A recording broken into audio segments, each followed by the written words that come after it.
Let's talk about the worst food for the heart, okay? Now, this is even worse than sugar, but sugar's still bad for the heart, believe me.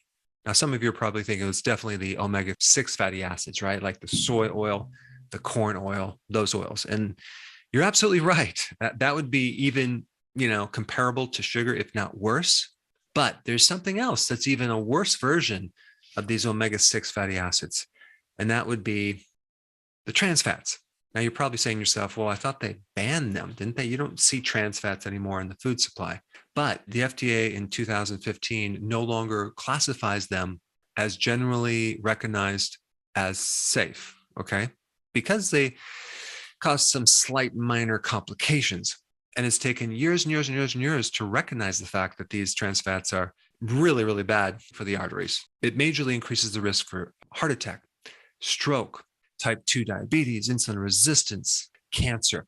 It increases LDL and decreases your HDL. It creates inflammatory problems. It's been linked to autoimmune diseases, infertility, and even tendon and bone degeneration.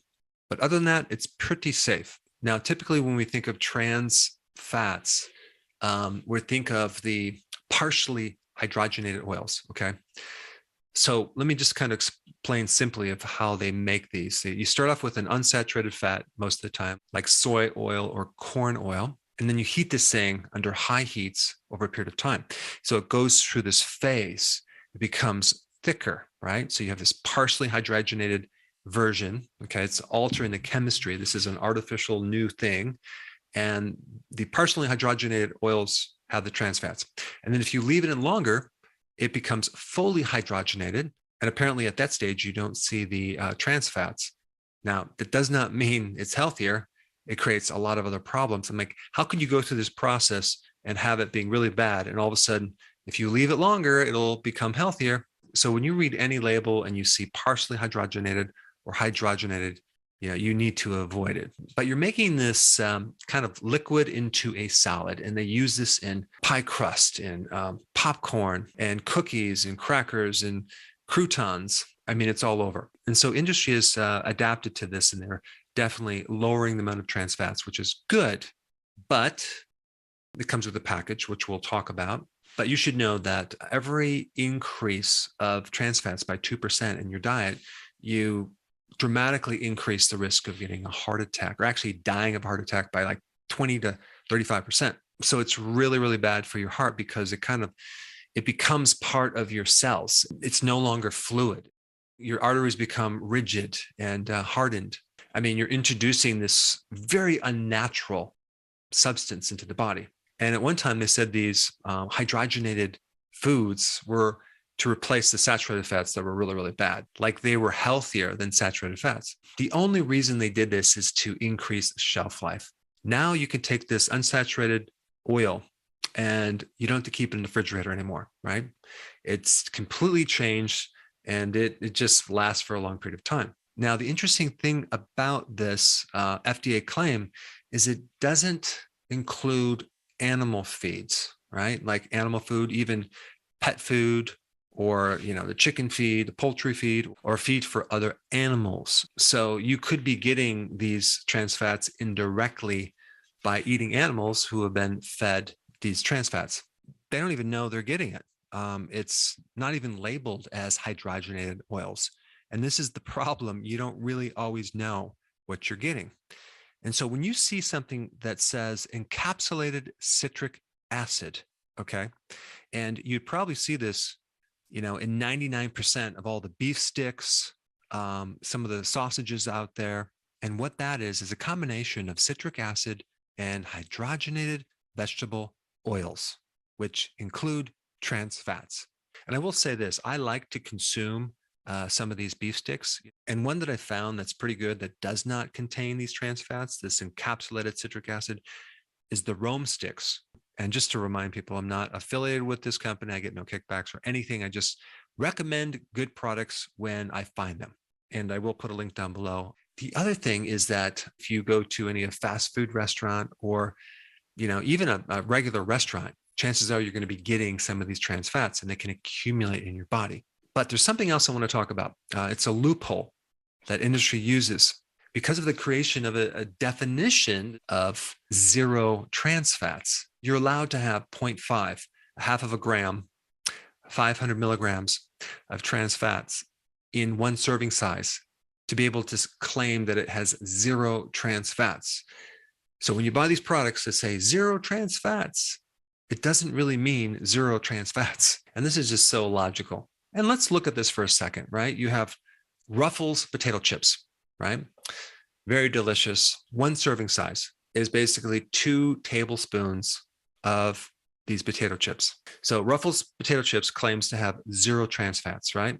And if you're like me, there's no way you can just consume 2 tablespoons, which is 1 serving of Ruffles potato chips. More likely you're going to consume the whole bag. And that's what I would do. So if you're eating the whole bag, you're going to be consuming a lot of trans fats, despite it saying zero trans fats on the label. Now, Weston Price Foundation worked with, I think it was the University of Illinois, to do some testing on some foods in the grocery store to measure how much trans fats are really in these foods. And so with Ruffles potato chips, they found per serving size, there were 3.7 milligrams of trans fats per gram of all the different fats. But that's just for 1 serving size, right? If we multiply that by the number of serving size, that really adds up. Ritz crackers on the label, trans fats are 0. The serving size is 16 grams. And Weston Price found when they did the testing,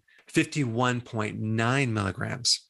Now with the Hostess donuts, which I'm sure you've eaten before, which have 0 trans fats, a serving size of 57, they had 20.9 milligrams per serving size.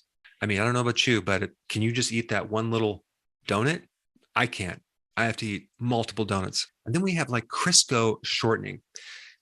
This is interesting because Crisco shortening has been known for these trans fats, right? So they had to go back to their chemistry and really kind of redo the numbers and figure this out and reduce the serving size and also reduce their chemistry to reduce the amount of trans fats. But of course, what are they replacing that with? More saturated fats.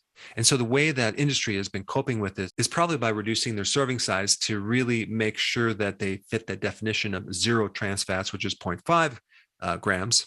But they also have to replace these trans fats with something else. And they've been replacing them with saturated fats. Now, some of that maybe came from palm oil, but it's also replaced with artificial saturated fats, right? And that would be the hydrogenated, the fully hydrogenated oils that are not the partially hydrogenated. They don't have trans fats in there, but hydrogenated oils are like plastic. They're just very, very hardened, and your body does not do well on them either. Just with 1 serving size of Crisco, they found the trans fats were not 0. They were like 11.9 milligrams per serving size. Then you get margarine called Favorite Margarine. They don't claim to have 0, but it's 1.5 grams. But check this out. When they evaluated the true amounts of trans fats, they found 116.8 milligrams per serving size. Now, you have to realize that just because they reduce the amount of trans fats, okay, in these foods, and even they replace it with saturated fats and probably mostly artificial, they're still made from these omega-6 fatty acids, which are normally GMO, right? We have the soy, the canola, the corn oil, the cottonseed oil. And these are all heated and oxidized, and they use solvents with them. And they've been known to create a lot of problems and inflammation in your body. And so you just need to read labels, be aware of what you're eating. When you go to restaurants, really make sure you order things that have no potential for having these trans fats, like even the croutons, right, that you eat. Who knows? But these things can accumulate. They can affect your heart. They can affect your liver. And, I really feel for the institutional food as well, because there's no requirements for trans fats for those foods. That would be the foods in the school system, in hospitals, and nursing homes, daycare centers. I mean, you can just imagine like going to the hospital, right? The place that you're trying to get healthy, and you exposure to all the different microbes and the sick people, and then the food on top of that with the trans fats and the omega-6 fatty acids, which are highly inflammatory, even though It might not be trans fats. So I hope you're a little bit more aware of these foods so you can avoid them and replace them with healthier fats. And I'm talking about healthy saturated fats. And by the way, saturated fats are healthy if they come from animals that are grass-fed. The grain-fed animals are going to be more inflammatory, but the fat that normally comes with the protein in nature is natural, and they've never should have been replaced by the saturated fats, and especially promoted as that being something healthier. And since most heart problems start with inflammation on the inside of your arteries, you should probably know more about tocotrienols, which is a protective vitamin E against that problem. And I put that video up right here. Check it out.